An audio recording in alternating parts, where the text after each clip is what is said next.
Seguimos en esta mesa de análisis internacional con Leo Harari, allí desde París, Francia, con Gustavo Calvo aquí en estudios.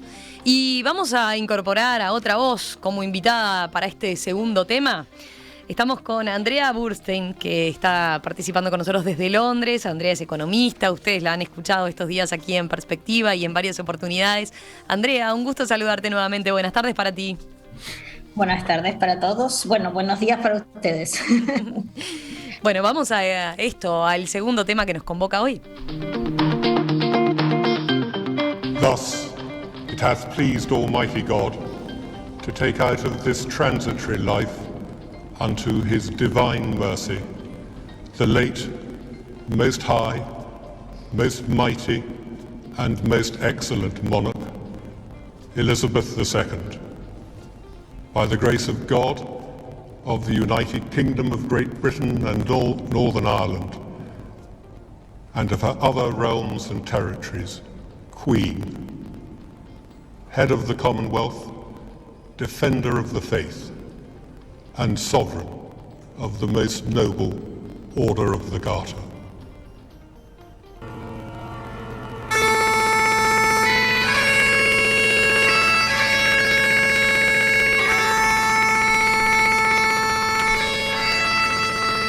Así terminaba el martes el funeral de Estado de la reina Isabel II, que falleció el 8 de septiembre pasado a los 96 años de edad y con 70 años al frente de la corona. Luego de 11 días de homenaje, el Reino Unido retornó a la realidad de un país enfrentado a la crisis económica y una monarquía cambiante. Londres emprendió una gigantesca operación de limpieza tras el funeral del siglo que reunió a cerca de 1 millón de personas en las calles, según estimaciones de la policía. El Poder Ejecutivo retomó también su actividad. La primera ministra, Liz Truss, nombrada por Isabel II solo 2 días antes de su muerte, viajó a Nueva York el lunes por la noche para participar en la Asamblea General de la ONU. La nueva líder conservadora, que sucede al controvertido Boris Johnson, tiene por delante la búsqueda de soluciones a la crisis que vive el Reino Unido por el costo de vida. De hecho, su ministro de Finanzas presentará este viernes un plan económico contra las consecuencias de una inflación de casi 10% anual, impulsada por los precios de la energía. Las protestas sindicales por el alza de los precios, que quedaron en suspenso por la muerte de la reina Isabel II, también se reanudarán la semana próxima con una huelga de conductores de tren. En la monarquía también se prevén cambios. Con la llegada al trono de Carlos III, de 73 años, menos popular que su madre, es un hecho que habrá reformas en la institución y sus finanzas. Además, se espera que con la muerte de la reina, que fue comparada con el pegamento que mantenía la cohesión del Reino Unido, se reviven sentimientos independentistas, por ejemplo, en Escocia.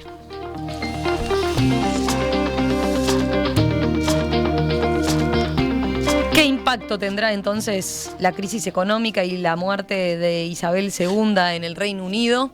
Bueno, ese es el enfoque ahora, ¿no? Nos vamos a centrar en los desafíos que se vienen, que quedaron en pausa quizás por lo que fue toda la despedida a la reina Isabel. Quizás convenga escucharte a ti, Andrea, primero, seguramente. Bueno, a ver, lo primero es que después de toda esta despedida a la reina, hoy es entre ayer y hoy es, digamos, los primeros días que tenemos la sensación de que ha asumido una nueva primer ministro, ¿no? Había quedado eso como, claro. Bueno, ella tuvo 2 días hasta el fallecimiento de la reina, apenas llegó a proponer las ayudas, en esos 2 días se había propuesto estas ayudas para el tema del coste de la energía, familias, empresas, y desde ayer realmente empieza con fuerza. Un poco quedó relegado el tema, te lo voy a decir, a nivel de la opinión pública, el tema del cambio de la monarquía. Estos días están más focalizados en las medidas que va a anunciar el nuevo gobierno. Mañana escucharemos al ministro de Finanzas, o sea, anunciarán esas medidas económicas, y yo creo que ahora ha cambiado totalmente el foco de atención, ¿no? Entonces, con respecto a lo que se espera o a cómo... Bueno, a ver, yo creo que aquí hay 2 grandes frentes abiertos. Tú decías la crisis económica, por supuesto, el coste de vida, la carestía, la inflación altísima y desbocada. y la propuesta de esta primer ministra de muy focalizada en crecimiento y al mismo tiempo combatir la inflación. Me parece un poco difícil, ¿no? Parece una receta un poco inviable. Y por el otro lado, hay una cosa que es un frente muy, muy importante abierto y es el acuerdo con el divorcio de la Unión Europea, ¿no? Ahí hay un frente muy importante que tiene consecuencias. eh, Al igual que Boris Johnson, ella todo el tiempo amenaza con no respetar los términos del acuerdo, es una separación muy difícil, ¿no? Después, si quieres, podemos entrar en esto. Pero ayer ya se vio que, por ejemplo, este acuerdo comercial con Estados Unidos que se esperaba y tal, ya dijeron, bueno, aquí van a pasar unos meses, porque con esta imagen del Reino Unido que está incumpliendo el acuerdo con la Unión Europea o amenaza con incumplirlo, es un daño muy fuerte a nivel internacional y el presidente Biden, la administración Biden, ya lo dijo claramente, hasta que no esté resuelto este tema con el protocolo de Irlanda del Norte, no va a haber acuerdo comercial nuevo con Estados Unidos, ¿no? Bien, ahí ya tenemos un primer pantallazo entonces. Leo, vos desde ahí cerquita. Sí, siguiendo la misma línea de pensamiento de Andrea, se plantean momentos muy difíciles, porque hay varios frentes que, por supuesto, preceden la historia de la muerte o no de la reina y no sabemos muy bien qué efectos tendrá todo esto sobre el futuro con el nuevo reinado, pero la verdad es que el Brexit no ha dado los beneficios que prometía Johnson y su compañía. Yo creo que si lo hicieran votar de nuevo hoy, el resultado sería muy diferente. Todos los tratados de libre comercio que iba a hacer con el mundo desde la salida del Brexit se hicieron como 70. 65 son concerniendo los mismos países de América, de Europa, de la Unión, o sea, simplemente tratando de recuperar las líneas de comercio habituales, teniendo que adaptarse a las normas europeas, porque de otra manera no lo podían hacer, o sea que liberación no hubo ninguna muy positiva. Y los otros 5 países que no son de la Unión Europea con los que hicieron tratados no dan nada nuevo, no parece haber por ahí nada que les haya beneficiado. Creo que desde hace 40 años que la libra no estaba tan débil a nivel de las divisas, a nivel internacional, cosa que es una señal fuerte, es un síntoma de la situación económica. Después tenemos otra cosa más, el independentismo escocés, que había faltado por muy poquitito en un referéndum, pues hay vientos fuertes para que se hagan de nuevo. Es decir, el reino corre el riesgo de ser desunido. Irlanda del Norte está en una situación terrible porque no quieren ser frontera problemática con Europa, porque eso le significa ser vecino problemático con la República de Irlanda. Es decir, pone en peligro una paz que costó mucho después de un conflicto que duró mucho. Es una jugada seria. Ahí los norteamericanos están implicados porque también estuvieron implicados en la negociación de la paz. Tuvieron un rol grande. Hay muchos irlandeses en Estados Unidos y estaban muy comprometidos con eso. O sea que lo consideran también un acuerdo del Viernes Santo como parte de la política exterior norteamericana y están comprometidos con eso. Es muy grave también que le hayan mentido a la Unión Europea cuando hubo todo el tiempo para discutir todo, cuando se sabía que este tema de la frontera entre Europa y el Reino Unido era un tema problemático, y Johnson dijo vamos para arriba, que es el otro asunto que queda, que es la crisis del sistema político, un periodo muy largo en donde los políticos han demostrado relativamente poca seriedad, Eso le doy a todos, porque Jeremy Corbyn tampoco pudo llevar los laboristas hacia adelante, pero los conservadores han hecho muchos errores frívolos bajo el reinado se puede decir ahí, bajo el tiempo de Boris Johnson. O sea que están enfrentando muchas crisis juntas y termino diciendo que no conocemos a Liz Truss, pero las cosas que dice son flojas, es muy ortodoxa en el neoliberalismo y al mismo tiempo dice no voy a, por ejemplo, no voy a subir impuestos, voy a bajar impuestos, pero al mismo tiempo promete un montón de dinero por todos lados para compensar la carestía de vida, para ayudar a Ucrania. ¿Y cómo lo va a hacer? Y lo hace con deuda, es la única manera. Si no tenés ingresos por los impuestos, tenés que pedir dinero prestado. No veo cuál es el mérito económico, ahí quizás Andrea nos pueda explicar más, pero son planteos en donde económicamente no cierra, ni para un modelo liberal, ni para un modelo más socialdemócrata, más... A ver, ahora volvemos con Andrea. Quiero escuchar primero a Gustavo y después volvemos a ese aspecto económico, ese como uno de los desafíos. A ver qué dice Andrea. Bueno, sí, en realidad hay varios aspectos en tu pregunta, Romina. Digamos, yo diría tres. Uno podríamos llamarlo el problema Commonwealth, es decir, el Reino Unido es cabeza de una comunidad que ahora empieza a mutar debido al cambio de rey. El otro tema es el tema institucional del Reino Unido, es decir, el futuro de esa realeza.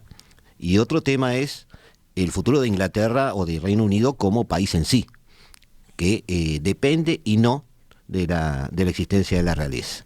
Siendo muy rápido, el Reino Unido está viéndose inmerso en el próximo en el próximo trimestre en una recesión que va a tomar toda la eurozona. Eso ya es inevitable. Esta primer ministro apuesta a cierta ortodoxia, es decir, crecimiento sin inflación se puede. Se puede, pero tiene costos.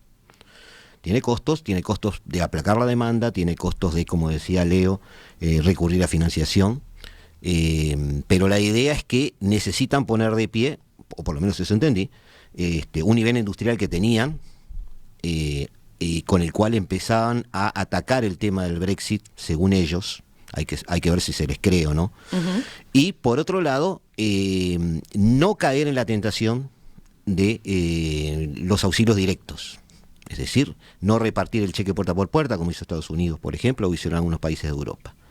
El tema inflacionario ha asustado y mucho. Hoy tienen un 9% de inflación, superando el 10% si hacemos algunas extrapolaciones. Sí, estamos hablando de la inflación más alta en 40 años, ¿no? Exactamente, y ese es un tema muy grave para cualquier economía, salvo para algunos latinoamericanos que creen que eso puede ser bueno, pero no vamos a entrar en esa discusión porque es de esta región, no de aquella. De Europa hoy sí es la más alta, la que se la está arrimando un poquito es Alemania ahora, según lo que tengo anotado aquí, pero ese es un problema. El tema del Brexit, podemos acá hacer una lista de todos los problemas que puede traer o no el Brexit, pero hay dos acotaciones que necesariamente tenemos que hacer. Algo que caracteriza a los británicos es que lo que pasó, pasó. No va a haber otra votación, no va a haber un retorno a Europa, no va a haber algo distinto a seguir mirando hacia adelante y seguir caminando, porque lo hecho está. Además, hay que decirlo, Europa no los recibiría de la misma forma que los tenía cuando estaban dentro. No van a volver a incorporarse, si Europa dijera que sí y ellos dijeran que sí, al mismo nivel, al mismo sistema al que estaban acostumbrados, con las exenciones que tenían como miembro pleno. Tampoco va a suceder porque Europa se va a encargar de que no suceda. Entonces, el tema de Irlanda puede tener algunas soluciones un poco mágicas. Alguien habla de aplicar el sistema de Noruega exclusivamente a Irlanda del Norte, por ejemplo, donde hay una suerte de fronteras blandas y algún tipo de secciones hechas a dedo prácticamente. Podría ser. Pero el tema de Brexit tenemos que verlo como que es un telón de fondo que no se va a poder cambiar al corto plazo ni al mediano plazo. ¿Qué le queda de futuro? Bueno, ser un país más como los europeos que se ve enfrentado a problemas. No quiero ser demasiado políticamente incorrecto, pero problemas propios, problemas externos y problemas autoinfligidos. El tema del petróleo es un problema autoinfligido para Europa, con valores que lo sustentan. Estoy de acuerdo que hay todo un colón de fondo de cierta ponencia frente a la guerra, con la cual estoy de acuerdo, pero hay que decir las cosas como son, es decir, hay determinadas estrategias que se tomaron, para mí en forma apresurada, tendría que haber sido más gradual, y generaron del otro lado una respuesta que no agrada a 90 días de un invierno. Entonces, Europa sí tiene problemas, el Reino Unido tiene problemas, Carlos III tiene problemas porque es un rey que no tiene el perfil que desearían los británicos, y la sociedad británica hoy por hoy tiene gente que no se identifica con ese pasado imperial, que no le produce un reverdecer de su sentimiento nacional, recordar la historia de la nobleza y del parlamento creado en aquel momento y toda esa historia, pero que sigue siendo minoría. Hay que ser realistas. El 60% hoy maneja en su imaginario la continuación de la realeza. Andrea, volvemos contigo. Quedaban varios puntos para conversar. A ver, en lo económico Sí. parece muy poco sólido el planteo de esta primer ministra, ¿no? O sea, este no es un momento, por cuestiones que están pasando, no es un momento para al mismo tiempo atacar la inflación y crecer. Eso es completamente inviable. Las medidas que ella está proponiendo son medidas que a la larga van a ser inflacionarias. Porque, por ejemplo, hablaba Gustavo de cheques en blanco. Bueno, lo que se hizo con estas ayudas, con el tema de la energía, es un cheque en blanco. O sea, estas ayudas tiene todo el sentido del mundo que vayan a familias que estaban decidiendo si iban a poder hacer su comida o comer o calentar su casa. Lo que no tiene sentido es que hayan sido dadas para todo el mundo, ¿no? O sea, ojo, esto es una cosa que está pasando en el mundo. Es como que se abrieron las canillas con el tema de la pandemia, ¿no? Uh-huh. Y esto es súper preocupante. Lo vi en España también. Fui a cargar gasolina rodeada de coches de altísima gama en una zona de gran poder adquisitivo. Vi lo que me devolvían al cargar la gasolina, ¿no? Digo, a ver, el dinero del contribuyente español debe ir realmente a ayudarme a mí y a todos estos señores a cargar la gasolina en estos coches de altísima gama, no. O sea, está claro que al final estas son medidas que son muy populistas, que van a terminar generando inflación, porque es cierto, ya el nivel de endeudamiento del último mes fue increíble, fue altísimo, batió récords. La solidez de Estados Unidos, de Reino Unido, está un poco en cuestión, ¿no? O sea, está claro que el Banco de Inglaterra, además, que es un organismo muy independiente, va a seguir haciendo su trabajo. O sea, el Banco de Inglaterra va a intentar mantener la inflación a raya y va a subir tipos lo que los tenga que subir. O sea, no lo hizo estos días pero está claro que las tasas de interés van a ir subiendo. Entonces estamos como tratando a un enfermo con dos medicinas totalmente contradictorias. Por un lado, el Banco de Inglaterra va a seguir en una política de prolijidad de las cuentas, subiendo tipo de interés, controlando la inflación, y por otro lado, la primer ministro hablando de medidas que lo que van a hacer es justamente lo contrario que intenta hacer. El Banco de Inglaterra intenta sacar liquidez, sacar dinero del mercado, y todo lo que ella hace es reducir impuestos, paquetes de ayudas así al por mayor. Entonces es una situación, la verdad, parece muy poco sólido lo que propone. Parece venir más de un lado de yo tengo esta receta y la sociedad tiene que funcionar así, que de un buen diagnóstico, decir, bueno, ¿cómo estamos en este momento cuando hay tantas rigideces en materia de energía, hasta en el mercado de trabajo, porque el mercado de trabajo tampoco está funcionando bien? Entonces, si la demanda tira y se le da más oxígeno a la demanda, la oferta no puede responder, porque hay otras rigideces en la oferta. Con lo cual, en lo económico, muy poco sólido. Otro aspecto, esto que comentábamos, por ejemplo, de no respetar los acuerdos con la Unión y todo, Sí. es muy poco, es un mensaje muy distinto al del Partido Conservador en general. Aquí es el rule of law, o sea, las sociedades anglosajonas son muy respetuosas de la ley.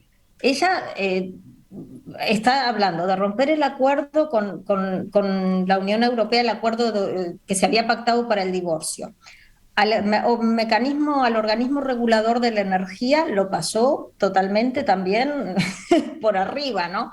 O sea, que hay un organismo regulador de la energía con los precios que se forman de una determinada manera. Se llegó y dijo, congelamos los precios, subsidiamos mientras a las compañías para que, bueno, hizo una cosa que, claro, también levantó, como se dice aquí, levantó muchas cejas, ¿no?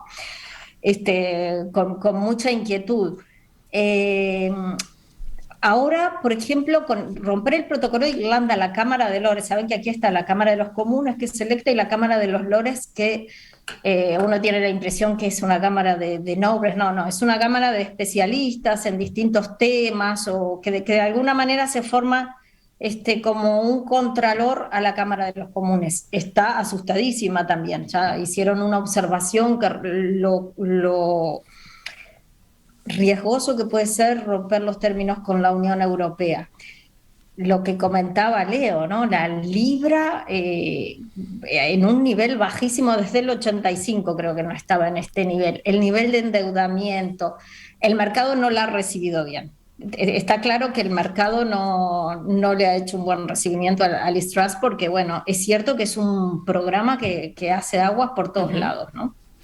¿Comparten? A ver, ¿algo para agregar en materia económica, Leo o Gustavo? Leo, a ver. Como que, Gustavo. Se pasa la pelota. Bueno, salgan para otro lado entonces. No, está bien. No me quieren pelear. No quieren contradecir a la economista. No, yo tengo una visión un poco diferente, pero digamos, es mi visión. No estoy diciendo que mi visión diferente se base, creo que está hablando, ella está muteada, a ver si estamos bien. Sí. No quiero que mi visión se base en la percepción de que yo estoy garantizando resultados ni nada. Me parece que el recurso detrás es lo menos malo que encontró en su cabeza, digamos, para enfrentar esto. Estoy de acuerdo que hace agua. No pienso que esto fomente la inflación. No lo creo, pero el problema es que se genera crecimiento o no, en realidad, más allá de la inflación. Pero la inflación sigue siendo un gran problema. Sobre Truss, bueno, tiene, de hecho, aunque ha sido elegida primer ministra, tiene poco respaldo político real, digamos. Incluso hay gente que está hablando de que Johnson sigue en bambalinas intentando volver. ¿Qué va a hacer ella? Bueno, yo pienso que ella se va a adaptar. Yo pienso que el Reino Unido tiene mecanismos de lobby, sobre todo en los lores, mecanismos de lobby que hacen que se ajusten a algunas políticas. No la veo a ella con una personalidad que avasalle todo. No, pienso que es un primer ministro funcional al sistema y al entorno. Leo. No. Para mí la verdadera pregunta es qué va a hacer el pueblo británico, inglés y escocés, irlandés, porque la primera ministra esta tiene bajísima legitimidad. Ha sido elegida por el 54% de los conservadores que tenían su cuota en el partido al día. Es decir, muy poca gente, 70 o 80 mil personas en un país de 70 millones de habitantes.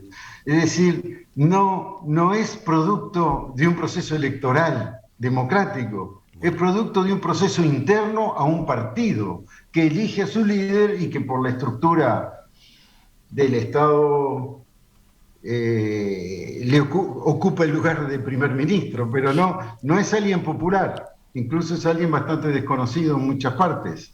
Ahora, ¿va a ganar la popularidad distribuyendo cheques y subvenciones? No sé, puede ser que sí, pero no hay que olvidarse que antes que Isabel II tuviera el buen gusto de irse a conversar, no sé, en el lugar donde van los reyes cuando mueren, era una situación social muy pesada. Había huelgas por todos lados, había protestas por todas partes, había un partido laborista intentando recomponer su capacidad de acción y desconformidad. O sea que puede ser que haya, como va a pasar en Europa, mucha movilización popular que va a infligir, digamos, daño en cualquier proyecto que un gobierno trate de llevar adelante. O sea, para mí la gran pregunta es cómo va a responder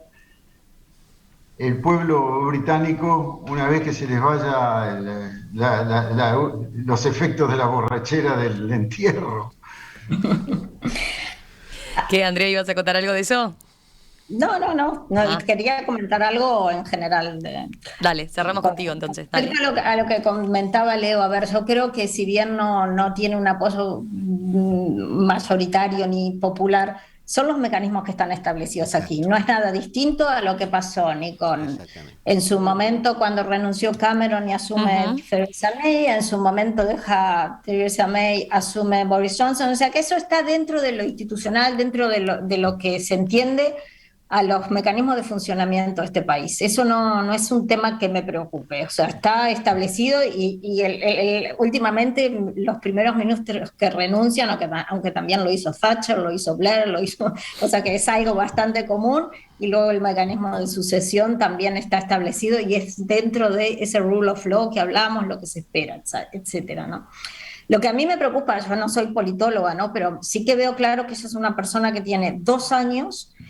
Y en 2 años, claro, se enfrenta a un panorama hiper complejo y puede ser como un mono con una metralleta, ¿no? Porque al final además tiene el deber, digamos, me imagino que para ella, de seguir manteniendo el gobierno para el Partido Conservador, ¿no? Entonces el querer hacer demasiado en estos 2 años o planes demasiado ambiciosos puede ser le puede salir el tiro por la culata, ¿no? Yo creo que puede estar soñando demasiado con qué se puede hacer en estos 2 años. Por otro lado, quiero hablar un poco de las fortalezas del Reino Unido, porque estamos hablando de Reino Unido. Hay una cosa que hay que tener en cuenta: no es el imperio de ultramar que fue, ni mucho menos, pero sigue siendo un polo de generación de conocimiento. De 10 universidades primeras en el mundo, Reino Unido todavía tiene 4. Oxford y Cambridge, que cuando se conquista América ya llevaban 300, 400 años de fundadas, todavía siguen siendo universidades en el top 5 del mundo. Es un polo de generación de conocimiento. Durante siglos la gente ha venido y sigue viniendo a pensar, a investigar, a estudiar. El Reino Unido es un polo de atracción de estudiantes. Muchos futuros cuadros del gobierno chino seguramente hoy se están formando en este país. Y eso yo creo que sigue siendo una gran fortaleza, ¿no? El hecho de que una de las primeras vacunas que salió en el mundo contra el COVID fue una vacuna inglesa. O sea, esos son, además de un sector financiero hiperdesarrollado, un país que muy tradicional, pero a la vez muy abierto a probar cosas. Yo creo que sigue teniendo grandes fortalezas, ¿no? Que no se van a ir con ningún gobierno de repente.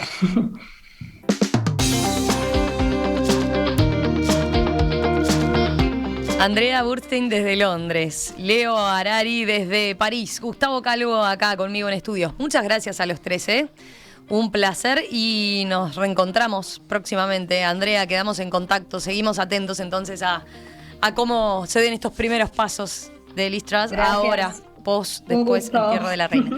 Gracias, Andrea. A ustedes, Gustavo, Leo, nos reencontramos en cualquier momento. Gracias por la invitación. Nosotros seguimos aquí en Perspectiva. Ya venimos hablando de... ¿Qué es eso que me estás mostrando? Mi perro. En un... ¿Cómo era que se llamaba? El mousepad. ¿No? Sí, mousepad. Mirá, mostráselo a la cámara ahí de Felipe Penades, porque me dejaste intrigada. A ver, ¿lo ven ahí? ¿Lo ven en la transmisión? ¿Qué? Mi perro que siempre precioso. me acompaña. Te acompaña siempre y hasta en el mousepad. Me encantó.